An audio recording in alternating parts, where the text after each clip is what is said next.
ભારતમાં કૃષિ ક્ષેત્રની વર્તમાન સ્થિતિ.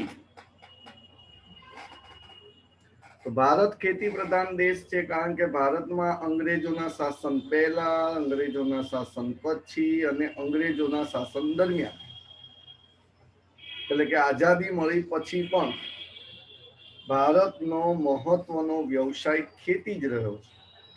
અને આપણે ક્યાંક વસ્તીમાં કીધું હતું 2011 ની વસ્તી ગણતરી મુજબ ત્યાં એવું કીધું હતું 68% જેટલી વસ્તી, જેટલી વસ્તી ગ્રામ્ય વિસ્તારમાં રહે છે ને એમાંથી 49% વસ્તી ખેતી ક્ષેત્રમાં જોડાયેલી છે. અને 68% વસ્તીનો મુખ્ય વ્યવસાય જ ખેતી છે. આયોજન કાળ દરમિયાન ઔદ્યોગિકરણને વધુ મહત્વ આપવામાં આવ્યું. ઉદ્યોગોને વધુ મહત્વ આપવામાં આવ્યું.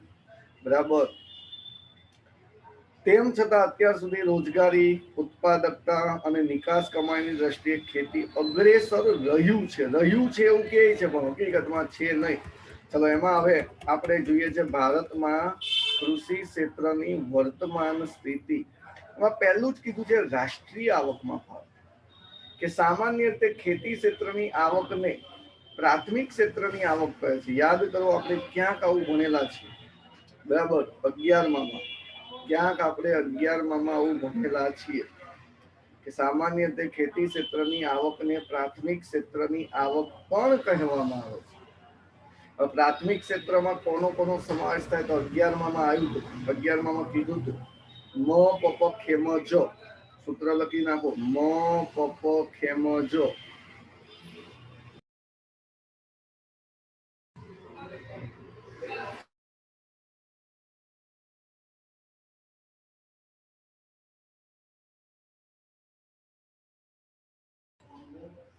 ચલો સૂત્ર લખાઈ ગયું હોય તો ફરીથી સૂત્ર બોલું છું. મ પપ ખેમ જો. મ એટલે મત્સ્ય, પ પશુપાલન, પશુ સંવર્ધન, મ પપ. બરાબર. ખે એટલે ખેતી, મ ઉપરથી મરઘા બતકા અને ખે મ જ ઉપરથી જંગલ. યાદ રાખજો, પ્રાથમિક ક્ષેત્રમાં બધાનો શું થાય છે? સમાવેશ. પ્રાથમિક ક્ષેત્રમાં બધાનો શું થાય છે? સમાવેશ. મત્સ્ય, પશુપાલન, પશુ સંવર્ધન, મરઘા બતકા, ખેતી, જંગલ, આ બધાનો ત્યાં શું થાય છે? સમાવેશ. અને વર્તમાન સમયમાં તમે જો ઉદ્યોગ ક્ષેત્ર અને સેવા ક્ષેત્રનો પણ ઝડપથી વિકાસ થયો છે. અને આ ઝડપથી જે વિકાસ થયો છે એ ઝડપથી વિકાસ થવાથી ખેતી ક્ષેત્રનો પણ રાષ્ટ્રીય અર્થનો ફાળો ક્રમશઃ ઘટ્યો છે. આપણે ક્યાંક આગળ એવું કીધું હતું ને કે ખેતી ક્ષેત્રનું મહત્વ વધ્યું છે, પણ રાષ્ટ્રીય અર્થમાં ફાળો ક્રમશઃ ઘટ્યો. કેમ ઘટ્યો?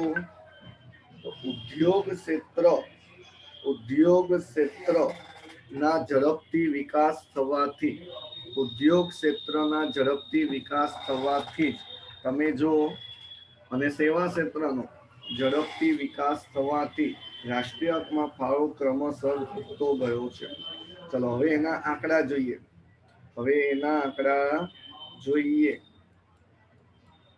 ચલો એમાં આપણને આપ્યું છે વર્ષ 1950-51, 60-61, 70-71, 80-81, 50-51, 60-61, 70-71, 80-81, 90-91, 2000-2001, અને કદાચ તમે 10-11 લખો તો પણ ચાલે.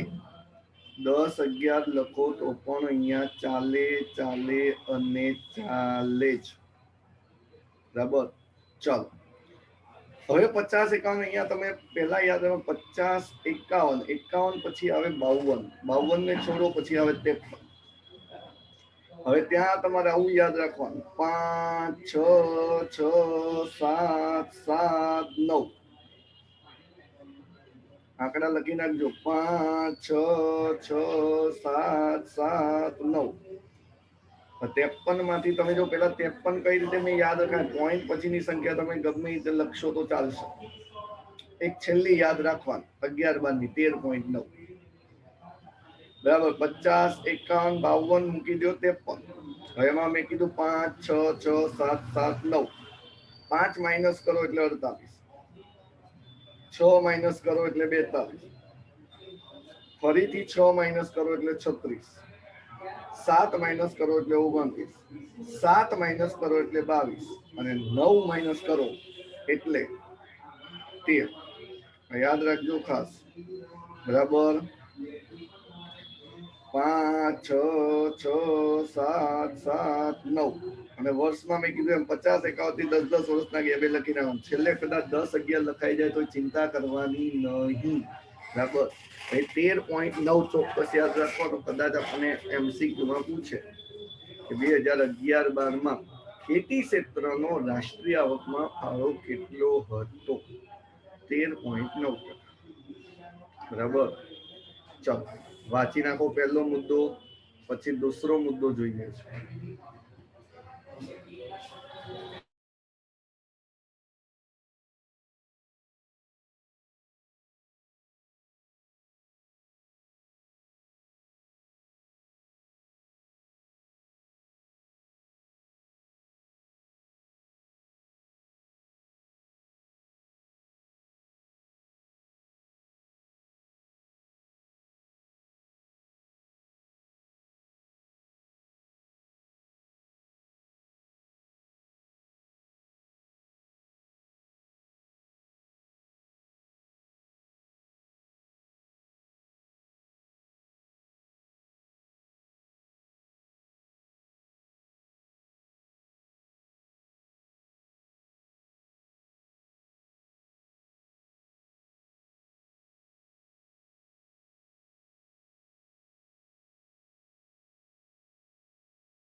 ચલો વચાઈ ગયું હોય તો બીજા નંબરનો મુદ્દો રોજગારીમાં ફાળો. ચલો રોજગારીમાં ફાળામાં આપણને કીધું છે કે આયોજન કાળ દરમિયાન રોજગારીમાં ખેતી ક્ષેત્રનો ફાળો ઘટતો જ ગયો છે. આપણને ખબર કોઈ ખેતી કરવી નથી. ખેતી નથી કરવી એટલે જ ખેતી ક્ષેત્રનો ફાળો દિવસે ને દિવસે ઘટી રહ્યો છે. બરાબર. એમાં આપણને વર્ષ આપે છે 1947 આઝાદી વખતે, પછી 1981, 1991, 2001, 1 2 લખ્યું છે પણ 1 લખો તો ચાલે, અને છેલ્લે 2014-15. આપણે આગળના લેક્ચરોમાં કીધું હતું કે આપણા અભ્યાસક્રમમાં છેલ્લા વર્ષના કેલ્ક્યુલેશન 14-15 ના જ થયા છે. આમાં આપણને આપ્યું છે જો 72 કે 1947 ની અંદર 72% લોકો ખેતી ક્ષેત્રમાંથી રોજગારી મેળવતા. બરાબર. ત્યાં તમારે એવું લખવાનું 1 9 4 7 1947 જે પહેલું વર્ષ છે એ. જો 1947 માં 72 માંથી 1 માઇનસ કરો એટલે 71. બરાબર. 1 મિનિટ 100 ને હા ઓકે 71. પછી 9 માઇનસ કરો એટલે આવશે 62. 4 માઇનસ કરો એટલે આવશે 58. અને પછી માઇનસ પાછા એક જ મિનિટ 9 છે ને 1947 ને 1949. ચલો એટલે પછી 9 માઇનસ કરો એટલે જવાબ આવશે 49. 1949 યાદ રાખવાનું. અને 72 માંથી 1 માઇનસ કરો 71, પછી 4 માઇનસ કરો, ઓલા 9 માઇનસ કરો એટલે 62, 4 માઇનસ કરો એટલે 58, અને ફરીથી 9 માઇનસ કરો એટલે 49. 2014-15 49% લોકો ખેતી ક્ષેત્રમાંથી રોજગારી મેળવતા હતા. ચલો આ કોષ્ટકે વાંચી નાખો. બરાબર. છેલ્લો આંકડો મોઢે કરવો જરૂરી, MCQ માં પૂછે. બરાબર.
ચલો વચાઈ ગયો હોય તો હવે ત્રીજો મુદ્દો, નિકાસ કમાણીમાં ફાળો. તો કૃષિ ક્ષેત્રે દેશના આયાત નિકાસમાં જરૂરી વિદેશી હુંડિયામણ પણ પૂરું પાડે છે. આપણે ક્યાંક આગળ કીધું હતું કે કૃષિ ક્ષેત્ર જે છે એ દેશના આયાત નિકાસમાં, કે કોઈ પણ વસ્તુ તમારે આયાત કરવી હોય અથવા કોઈ પણ વસ્તુ નિકાસ કરવી હોય તેમાં વિદેશી હુંડિયામણની જરૂર પડે, તો આ વિદેશી હુંડિયામણ પણ તમે જો કૃષિ ક્ષેત્ર પૂરું પાડે છે. હવે આપણા દેશમાં એવી કઈ કઈ વસ્તુઓ છે જેની નિકાસ થાય છે? તો નિકાસ થાય એમાં ઉદાહરણ યાદ રાખજો, ચા, કોફી, ઘરે તમે કદાચ પીતા જશો ચા કોફી, મસાલા કદાચ તમારામાંથી કોઈ ખાતું હોય તો, મીઠા મસાલા, પણ અમુક મસાલા અમે નહીં ખાતા, મીઠા મસાલાની વાત થાય. હા, તમાકુ, એ હવે સમય પ્રમાણે કદાચ કોઈ ખાય તો, આમ તો અત્યારે તમે નહીં ખાતા હોય તો ના નથી, કદાચ ઇન ફ્યુચરમાં તમે ખાશો. આમાંથી ભાઈઓ તો મને લગભગ છે કે વધારે ટેવ પડતી હોય, છોકરીમાં નક્કી નહીં, બરાબર, બેનપણી ખાતી હોય એ ચાલુ પડી જાય, બરાબર, થોડું થોડું થોડું કરી. ખાંડ, લાખો રૂપિયાની વાત નહીં હો, વસ્તુ છે એવી, ફળ, અનાજ વગેરે ખેત પેદાશોની નિકાસ કરે છે. આપણું ભારત આ બધી વસ્તુની નિકાસ કરે છે. અને આવી વિદેશી હુંડિયામણનો ઉપયોગ ઔદ્યોગિક પેદાશોની આયાત કરવા માટે થાય છે. આ ઉપરાંત આપણે ઉદ્યોગની અંદર અમુક પેદાશોનું ઉત્પાદન કરવા માટે આયાત કરવી, એટલે આવી વિદેશી હુંડિયામણનો ઉપયોગ ક્યાં થાય? તો વિદેશી એટલે કે ઔદ્યોગિક પેદાશોની આયાત કરવા માટે, જેના પરિણામે નિકાસ કમાણીમાં ઘટાડો થયો છે. કેમ? કારણ કે મોટા ભાગની વસ્તુ આપણે આયાત કરીએ તો પૈસા તો વયા જાય છે, સામે નિકાસ કમાણી તો આપણા દેશની વસ્તુ મોટા ભાગે મોંઘી બને છે, તેના કારણે નિકાસ કમાણી ઘટી છે. ચલો એમાં આપણને આંકડા આપ્યા છે. પહેલું વર્ષ આપ્યું 1947, 92-93 અને 2013-14, કે નિકાસ કમાણીમાં ફાળો, કે આપણા દેશની જેટલી કમાણી છે, બરાબર, નિકાસ કમાણી, એમાં 70% નિકાસ કમાણી ખેતી ક્ષેત્ર, ઉદ્યોગ અને સેવા બંને અને ખેતી ત્રણેયનો થઈને 100%, એમાં ખેતીનો 70%, તો 1947 સીધો 92-93 ઘટાડો થઈ ગયો, 16.4% થઈ ગયો. જે આંકડો 2013-14 14.2% થઈ ગયો. 13-14 નો આંકડો મોસ્ટ ટાઈમ એ પૂછે કે ભારતનો કૃષિ ક્ષેત્રનો નિકાસ કમાણીમાં ફાળો 2013-14 તો 14.2%. ચલો આ પછી હારે હારે વાંચી નાખો. ચોથો હવે ભણી લઈએ, જીવન ધોરણમાં સુધારો. કે ભારતમાં કૃષિ ક્ષેત્રે લોકોના જીવન ધોરણમાં સુધારો કરનાર અગત્યનું ક્ષેત્ર છે કૃષિ ક્ષેત્ર. અને કૃષિ ક્ષેત્રની અંદર બે પાકો આવે, અનાજ, રોકડિયા પાકો. આ પ્રશ્ન અલગથી પૂછાય, કૃષિ ક્ષેત્રનું સ્વરૂપ જણાવો. કૃષિ ક્ષેત્રનું સ્વરૂપ બે ભાગમાં વહેંચાયેલું છે, અનાજ અને રોકડિયા પાક. બાજુમાં ચોપડીમાં લખી નાખો, રોકડિયા પાકનું બીજું નામ અનાજેતર. અનાજેતર એનું બીજું નામ, બરાબર, એટલે અનાજ અને અનાજેતર એમ. અને અનાજેતરનું બીજું નામ રોકડિયા પાક, બરાબર. એમાં અનાજમાં તો ઘઉં, ચોખા, બાજરી, મકાઈ વગેરે. એવું યાદ રાખી શકાય, આમ તો યાદ રહી જાય, પણ સૂત્ર યાદ રાખો, બા ઘઉં ચોખા માં છે, બા બાજરી, ઘઉં ચોખા માં છે એટલે મકાઈ વગેરે. હવે તમે જો નીચે રોકડિયા પાક, આ અલગથી 1 માર્ક્સની વ્યાખ્યા પૂછાય. રોકડિયા પાક એટલે કે અનાજેતર એટલે શું? લખો બધા ચોપડીની અંદર અનાજેતરની વ્યાખ્યા અથવા રોકડિયા પાકની વ્યાખ્યા. અમુક લોકોને તો હજી પેન્સિલ હાથમાં નહીં હોય, પેન હાથમાં નહીં હોય. ઘણા લોકોને લખવા માટે ચોપડી કે ચોપડો હાજર નહીં હોય, ખાલી કાનમાં હેન્ડ ફ્રી બનાવીને બેઠા હશે મોબાઈલ લઈ, અને આમ કે અમે ભણીએ છીએ. ભણતા હોય તો સાહિત્ય અરે લખાય હો થોડું ઘણું. લખો રોકડિયા પાકની વ્યાખ્યા. જે પાકનું ઉત્પાદન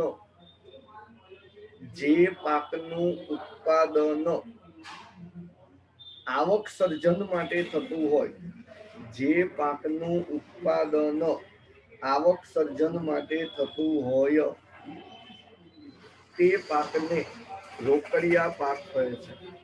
એમાં કમ તેલી શેરડી લખી શકાય, ક કપાસ, મ મગફળી, તેલી તેલીબિયા શેરડી, શણ, આ બધા રોકડિયા પાક છે.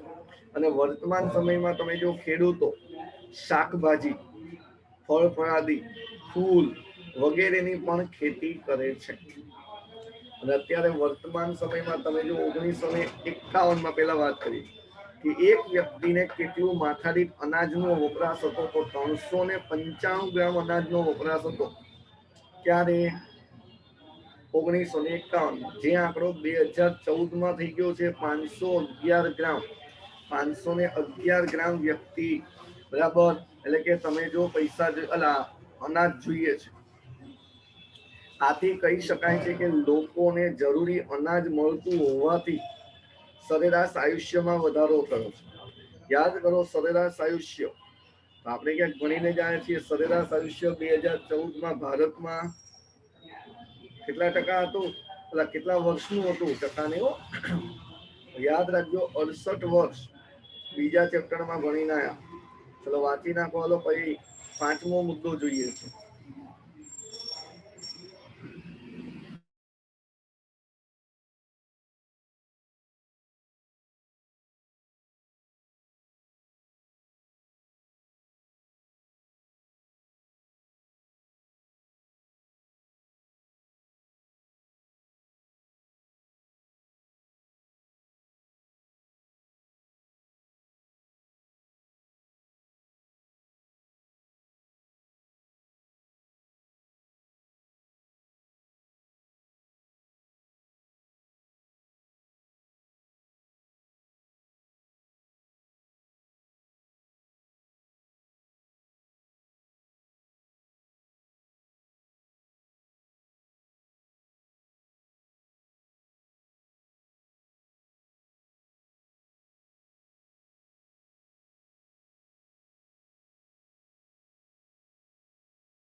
પાંચમો મુદ્દો, કૃષિ ઉત્પાદનમાં વૃદ્ધિ.